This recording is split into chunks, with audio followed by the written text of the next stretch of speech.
ধৃত ধারণা রাজ্য সম্পর্কে তার ধারণা ছিল।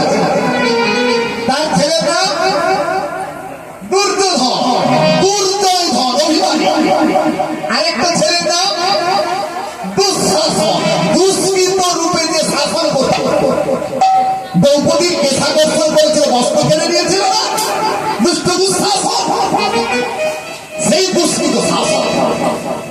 এবার যুদ্ধ শুরু হবে।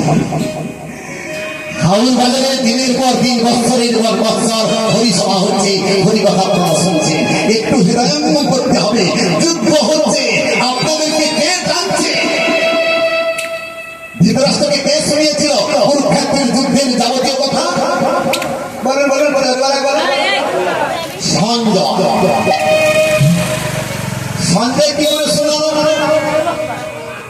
সঞ্জয় ছিল হস্তিনা, ধৃতরাষ্ট্র ছিল হস্তিনা।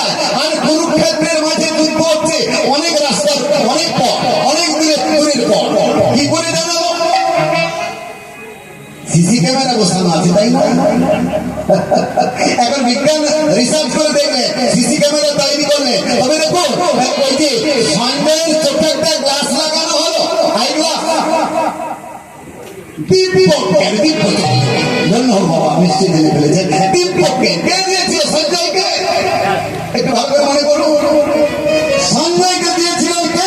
দিব্যকে মহামণি তাকে দাসদেবজির ভাগবত রচনা করছে। অষ্টাদশ পুরাণান্তে নবনবাকরণ মণ্ডিত ভারত দধিখণ্ডং জগিতমন্থন দণ্ডং সারম সারম রাধা কৃষ্ণ চতুরাক্ষরম। মহামণি ব্যাসদেব কটি গ্রন্থ রচনা করলেন?